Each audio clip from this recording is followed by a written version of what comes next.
Yep. Okay. Excellent. Okay, so thanks for having me at your meeting tonight. I know you guys are very busy, so just got a short presentation about what we're discussing. And as you guys know, you're one of the main referrers to our service, and I work at Wyong Hospital with the Central Coast Local Health District, and I just wanted to introduce you to some of the processes we're going through at the moment and get your feedback and opinions, as you are one of the main referrers to our service. So please let me know if I need to go over anything again, or apologies, it's jumped ahead, or if I need to clarify anything as we go. So basically, the Central Coast Local Health District Podiatry Department is evolving to better suit the needs of the community. We've undertaken some quality improvement processes with the aim of defining our service and streamlining our referral process to increase the efficiency of the department, but also access of the referrers to the department and ultimately the clients to our service. As we went through, I guess you're asking why are we addressing it? We analysed some of the referrals that we were receiving over a period of time, and we found that the inefficiency with the referral system was multifactorial, so it wasn't one reason or another. As we analysed the referrals, we did not have clear referral criteria to our service, and this definitely wasn't communicated to referrers. And we found that the referrals we were receiving were so varied in content that many of them lacked enough information for us to accurately and timely triage the client to the correct clinic. We also found that the referrals that we assessed were unable to be triaged to the clinic due to the referrers being unaware of the difference between the clinics. So not being aware of what we had to offer, and then not being aware of the difference between the clinics that were there. And then also as well, there's internal processes with the triage system that we needed to address along the way. So what am I doing here tonight? Basically, I'm after your feedback. I'm after your opinions. You are stakeholders in the process. So I will lay out the potential solutions that we are looking at in the quality improvement process. They are in the draft stages. Nothing has been finalised yet, so your input is valued and appreciated.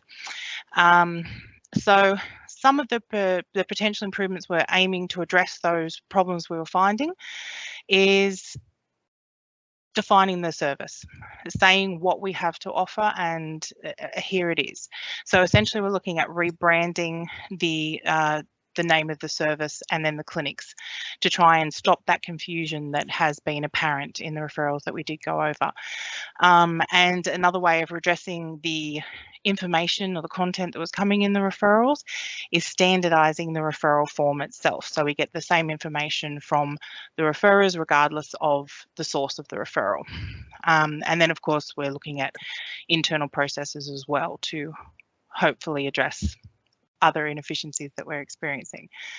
So essentially, we're looking at becoming the Podiatry high-risk foot service. So bit of a mouthful, but the Central Coast Local Health District Podiatry high-risk foot service.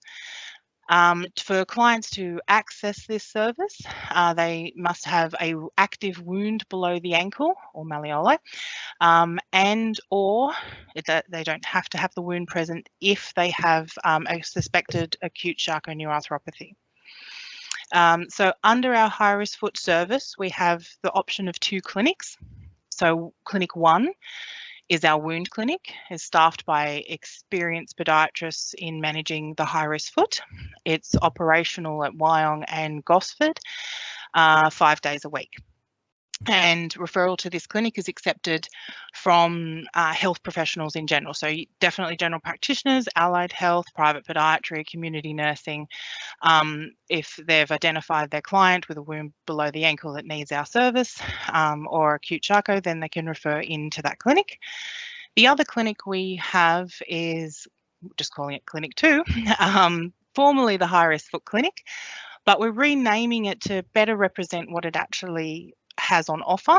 Is a multidisciplinary team clinic. Now, this clinic must have a referral from a GP or a medical specialist because there is a specialist consultant attached to the clinic.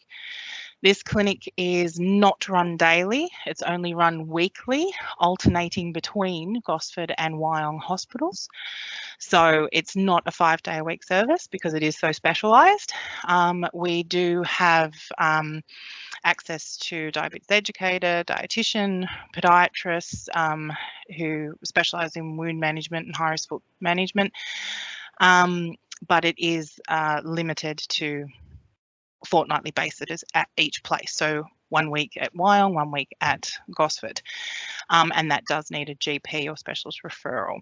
So we're hoping by better defining what our service is, defining the clinics we have on offer, and what, when and where they are, that it'll better help people referring in to the service to know what we can offer and also help the clients get to the clinic they need on the first referral as opposed to sourcing more information.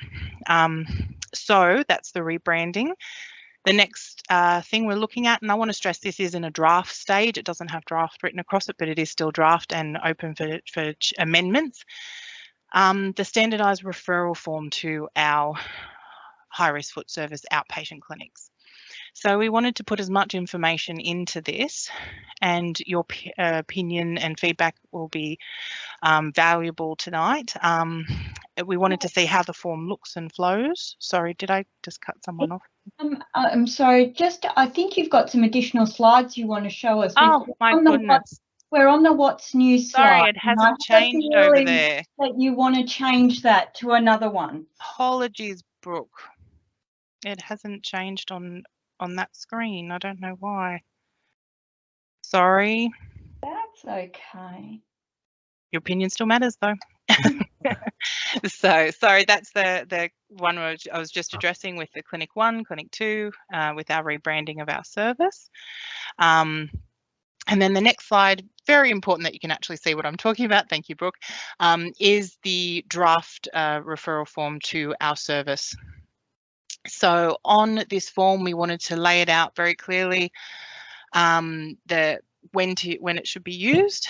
So basic information is, standardized patient information, referring information. And then we wanted to, again, make it easy for the referrer to see that there is 2 options available under the high-risk foot service, wound clinic, as discussed before, and the referral sources that we take for that clinic, and making it clear that that needs to be selected. Or we have Clinic 2, which is the multidisciplinary clinic, so formerly referred to as the high-risk foot clinic. And then this would be ascertaining the information we need down here for our more complex clients with a wound in the presence of ischemia or a wound in the presence of diabetes management issues, etc. The referrer would mark which one it is. And obviously we wanted to point out here that we do require a GP or a medical specialist referral because there is a consultant attached to that clinic.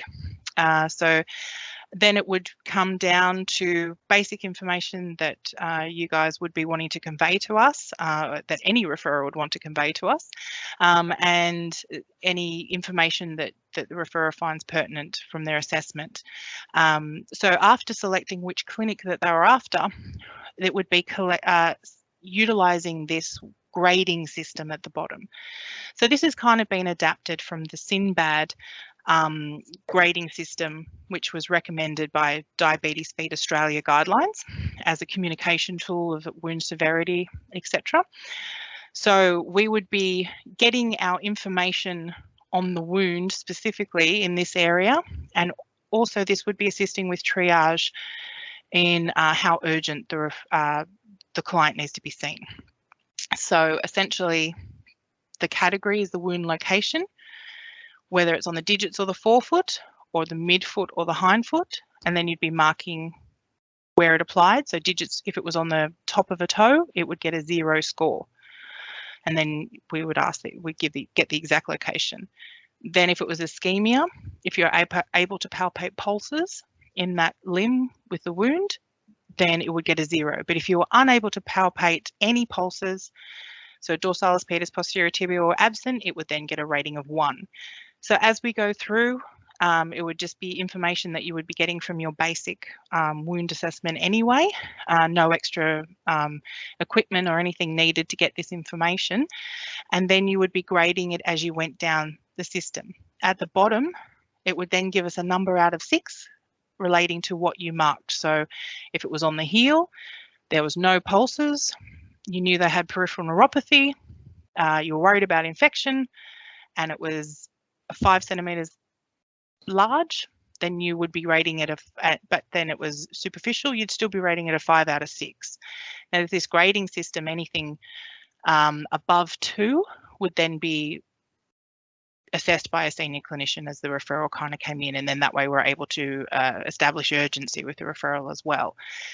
So we already know what clinic they need to go to, any assessments that have been done, and the severity of the wound, just all from the information of the referral. And then any extra that you have access to, whether it be health summaries, discharge summaries, pathology attached also.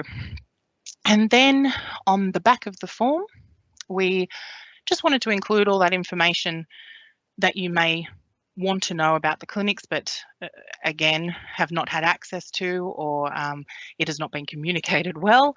On the back of the form, showing when the clinics are running, where they're running, the referral criteria needed, and of course, how to get the form to us, contact details.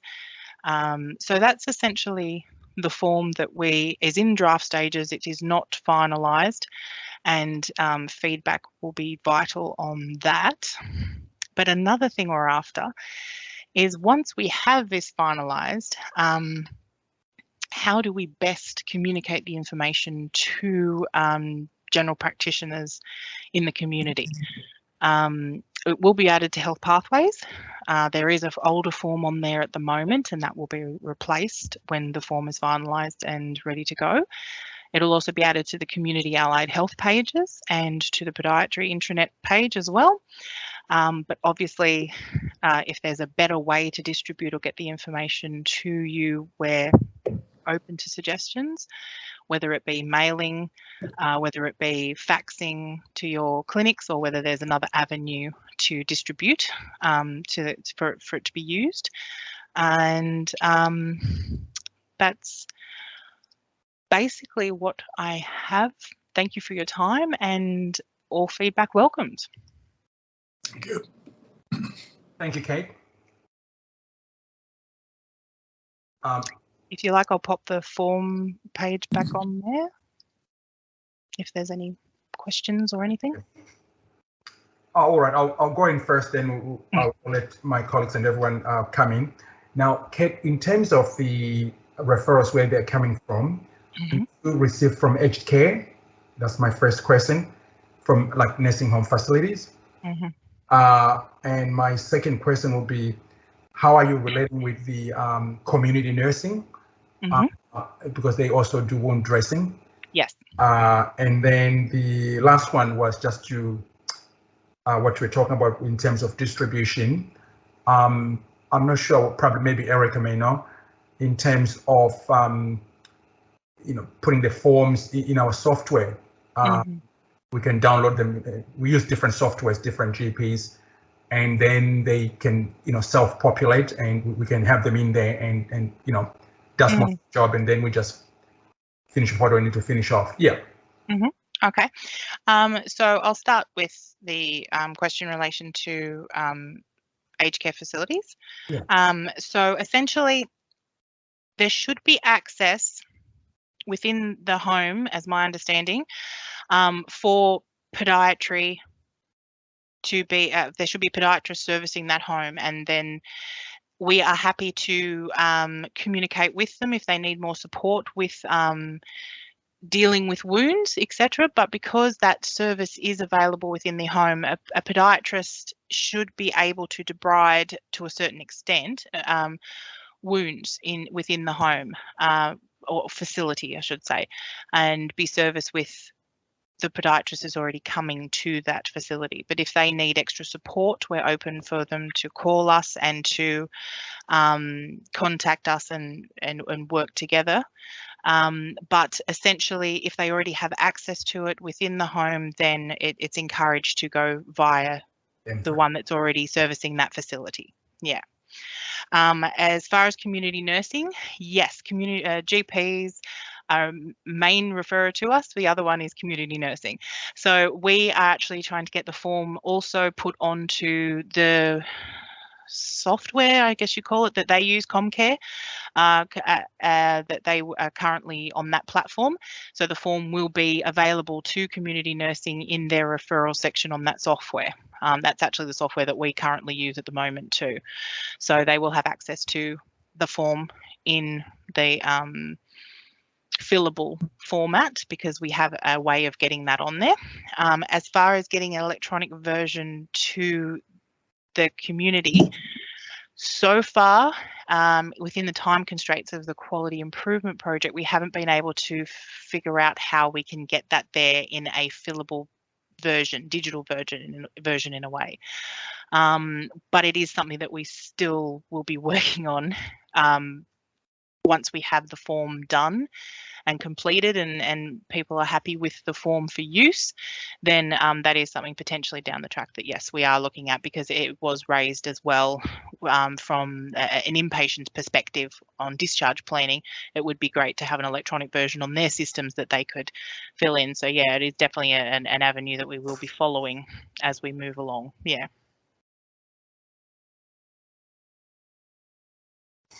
Thanks, I Kate. might just comment on that while it's kind of on the same topic. Yeah, so I was going to suggest, yeah, a fillable PDF would be good if possible. So that's great that it's hopefully in the planning. And then what was the other point? Oh, yeah. So once it's all updated on Health Pathways, then I'm happy to work with you and we can write a couple of newsletter articles and link to the Health Pathways pages, and then communicate that out to our stakeholders through our weekly email newsletter from the PHN. That'd be great. So yeah, that can go to all general practices. So we can put a few newsletter articles over maybe a month or 2 months when you're actually launching the changed service, and then link to Health Pathways so that people can find where all the updated info is on. Oh, okay, that'd be great. Yep. So yeah, when that's ready, just contact me. We'll be working together anyway about health pathways changes, but then yeah, I can help you with that comms as well. Oh, excellent. Thank you very much. That'll be very helpful. Thank you.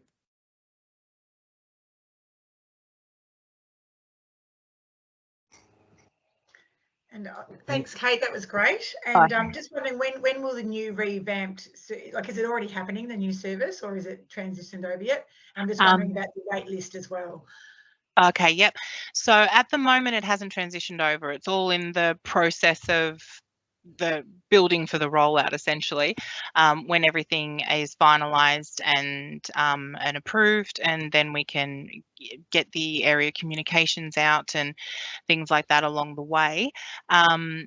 Wait times, essentially, we're trying for it depends on urgency, and if we can get that information in the referral. But essentially, part of our aims is to get people into a standard wound appointment. So that's a standardised referral within roughly 14 to 21 days. They'd be within the service. But then obviously, if we get the urgency conveyed to us, then we can have the option to try and maneuver and get that person seen sooner. We are not an emergency service, and it does obviously access to the multidisciplinary clinic is not as free as the wound clinic, because it only runs fortnightly at each place. So 1 week at Wyong, the next week at Gosford, and then back, kind of thing, where the wound clinics are 5 days a week. So yeah, generally we aim for 14 days for a new referral. That is, of course, if the client accepts the first one that we offer, and then, but yes, generally that's our goals.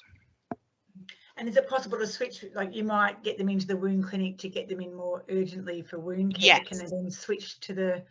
Yes, we can do that. And even if the person's amenable to it and the referrer has conveyed the urgency attached to it, and the person's happy to travel, we will try and if they're happy to go to Gosford and that's where the clinic is that week and it's that urgent, we do try and work that way. But sometimes the travel puts off the client for taking the sooner appointment as well. So yes, but we definitely do work in that way, whatever we can do to try and get the person seen as required, basically.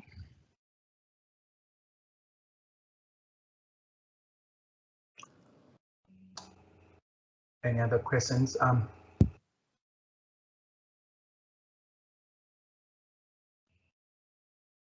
Oh, that's great. Thanks, Kate. Yeah, I mean that's going to be so helpful for particularly a lot of GPs and allied health. As you know, diabetes is rife in our area, so lots of feed injuries and all kinds of complications. That yeah. So I think we'd love you to have back again once everything's really finalized. Lovely. Yep. That's right, and let's keep the lines of communication open. Yep, that'd be great. Absolutely, yeah. And anything that you wanted to add, Brooke? Yeah, just a question, Con. I wondered whether it would be useful if we sent out the form to the GPs online and the group on